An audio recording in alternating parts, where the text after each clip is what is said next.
США теперь официально два президента. Рубио берет на себя полномочия главы государства. Что произошло и что это будет значить? Внезапный сердечный приступ. Он поддерживал Киев больше всех в мире.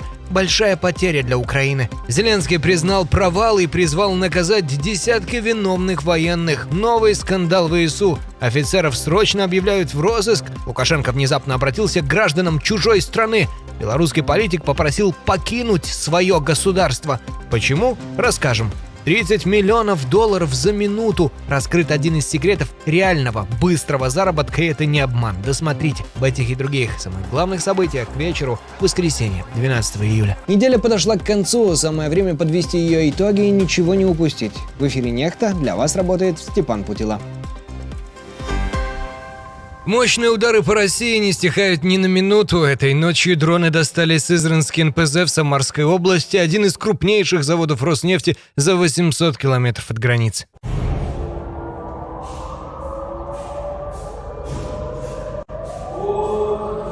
На кадрах традиционно гигантский столб черного дыма полыхает так, что видно за версту. Досталось установкам первичной переработки, а это, считай, сердце завода. Для Сызрани это уже 12-й перелет, ничего нового. Бьют по одному и тому же, пока не встанет намертво.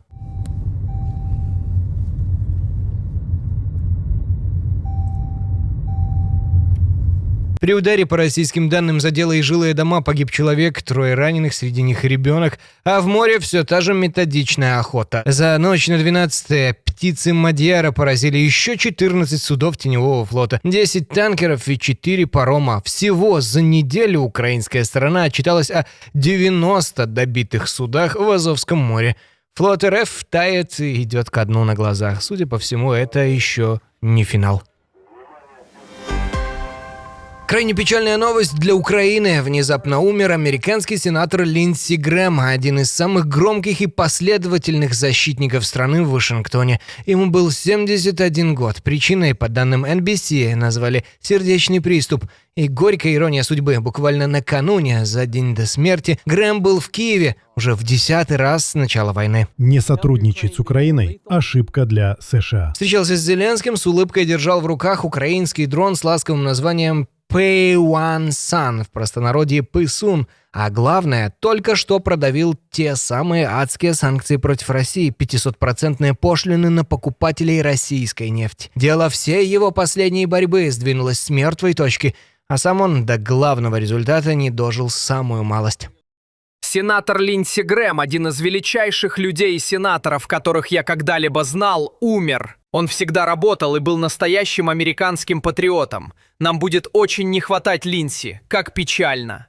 В России Грэма ненавидели люто. Еще в 2024-м внесли в список террористов и экстремистов, объявили в розыск. А сам Грэм когда-то призывал ликвидировать Путина. И так уж совпало, что здоровый на первый взгляд мужчина скоропостижно уходит сразу после долгого перелета из Киева.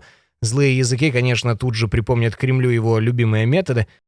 Грэм приехал в Киев и затем уехал на специальном поезде. Его кто-то сопровождал и охранял с принимающей стороны, а в поезде есть обслуживающий персонал. Именно здесь, как мне кажется, была возможность через завербованную российскими спецслужбами обслугу его отравить. Официальное сердце и оснований думать иначе пока нет. Но кому от этой смерти радость, а кому утрата? Вопрос, пожалуй, риторический. Достаточно взглянуть на накрутку позитивных реакций под постами о его смерти. Так или иначе, Украина потеряла в Вашингтоне мощный голос из тех немногих, к которым реально прислушивался Трамп.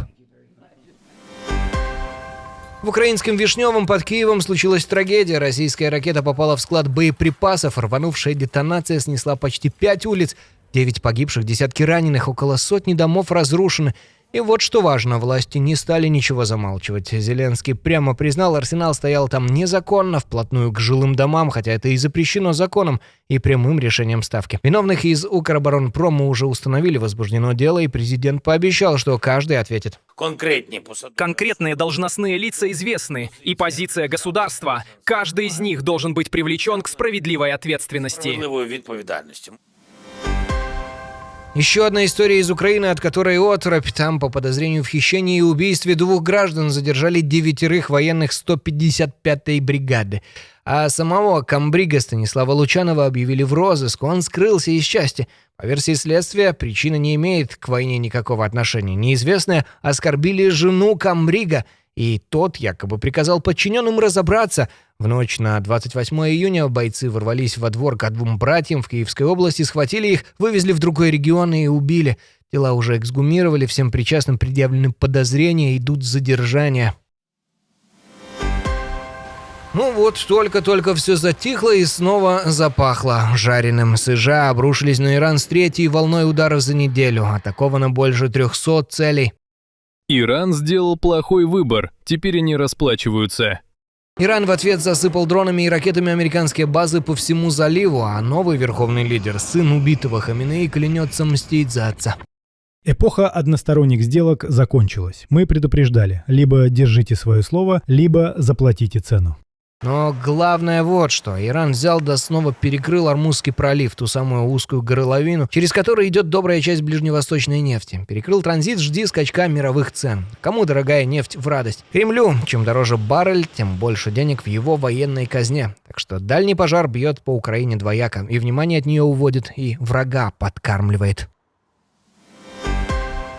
А вот показательная история. Помните, как американец Рассел Бентли когда-то бросил родину и переехал воевать за Россию на Донбассе, стал у них военкором. Отблагодарили его по-русски. Свои же участники СВО его заподозрили в шпионаже, пытали, забили насмерть, а тело взорвали, чтобы скрыть следы. Но самый дикий приговор, который озвучили на днях. Убийц военных суд отправил на ту же самую СВО обратно. В тот же момент, когда мне врали, когда пытались замести под ковер, чтобы никто ничего не знал. Тышком-нышком. То есть наказание и есть то, за что они убивали. Повоюй и свободен. Вот и вся цена жизни человека, что приехал за них умирать.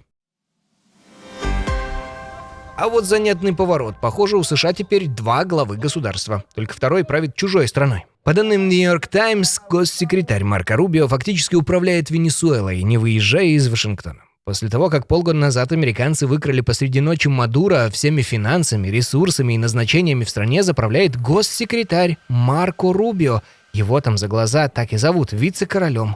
Даже зарплаты венесуэльцам идут через американский Минфин. Захотят — дадут, как карманные деньги ребенку. А местная верхушка шлет Рубио в WhatsApp селфи и поздравления с днем рождения. Вот такая независимая страна на коротком поводке из-за океана. А вот тревожный звоночек для всей орбиты. Китайские ученые заявили, что создали пушку, способную с Земли поджаривать спутники, в том числе Starlink Маска.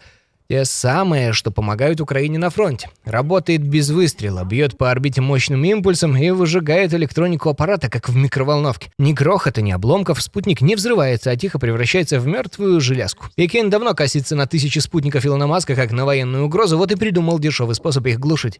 Если правда работает, это меняет весь расклад в космосе.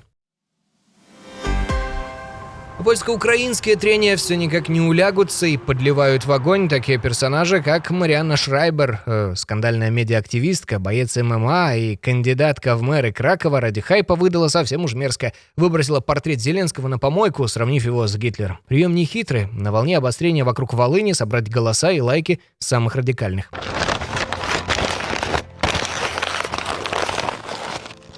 Но вот что показательно, сами поляки ее выходку не особо оценили. Ты ебаная. Ты натравливаешь поляков на украинцев. За это положено под суд. Тебе должны предъявить за разжигание ненависти. Это отвратительно. Но российские нарративы все наглее лезут в европейскую политику из самых разных стран. Спикер парламента Чехии прямо заявил: Согласно опросу агентства STEM, 3/4 чехов считают, что Украина должна пойти на территориальные уступки ради прекращения войны. Я с этим согласен и говорю об этом уже давно. Это означает, что конфликт станет замороженным. Знакомая пластинка, будто бы прямо из методичек Кремля. Подключился и польский президент Кароль Навроцкий. В день памяти жертв Волыни он призвал запретить в Европе флаг ОУН-УПА, заявив, что украинскому национализму не место в Евросоюзе. Это не те герои, которых ждут в Европе. Но тем легче разбрасываться чужими территориями и набрасываться на лидера воюющей страны, чем дальше от фронта. Не находите? Лукашенко зазывает узбеков переезжать в Беларусь. Да не по одному, а целыми семьями. Мол, рабочих рук не хватает, вакансий за 100 000, а земли и воды в достатке. Вот и приезжайте, живите, лечитесь, учитесь, лишь бы не пустела земля белорусская. В Узбекистане воды не хватает. Да и земли желательно, чтобы побольше было. Ну, у нас в Беларуси это есть. Не хватает порой рабочих рук.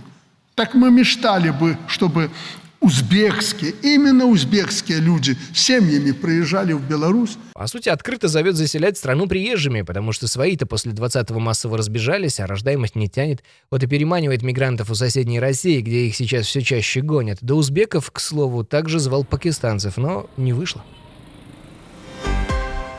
А вот в Россию на заработки не хотят ехать даже северокорейцы. Дожили. Глава Оренбурга сам признался, пытался нанять на уборку улиц рабочих из КНДР, да не вышло. Их 55 000 там показались смешными деньгами. Насколько я знаю, по рабочим из Северной Кореи, они-то на 55 000 не поедут. Там уровень заработной платы там, в 2-3 раза больше, чем на 55 000. Понятно, у них и КПД больше. Они как роботы работают. Я видел собственными глазами, как они работают. Там действительно роботы. А мы и по зарплате просто их не потянем. Вдумайтесь, даже в нищей, наглухо закрытой Северной Корее, оказывается, платят в 2-3 раза больше, чем город готов дать за тот же труд. В итоге улицы Оренбурга метут завезенные сенегальцы. Вот вам и великая держава. Платить некому, свои не идут, и даже кимченыновские подданные брезгуют. Хотите узнать, как срубить $30 миллионов меньше, чем за минуту? Спросите Конора Макгрегора. Тот самый ирландец-скандалист, что купался в славе, мерил силы с чемпионами и даже метил в политику. Поговаривали, аж замахивался на президентское кресло Ирландии. 5 лет он не дрался, раздувал шумиху, обещал триумфальное возвращение. И вот вышел в клетку под рев трибун. А дальше конфуз. На первых секундах прыгнул с ударом, неудачно приземлился, подвернул ногу и пару раз позорно завалился на настил. Меньше минуты и техническое поражение. Зато гонорар под 30 миллионов. Вот и вся легенда. 5 лет пафоса, минута позора и куш, которого хватит на 10 жизней. А на закуску история, от которой и мурашки, и улыбка разом. Тайфун на юге Китая прорвал дамбу, затопило змеиную ферму, и на свободу уплыло около 900 змей, среди них смертельно опасные кобры. Приплыли гости.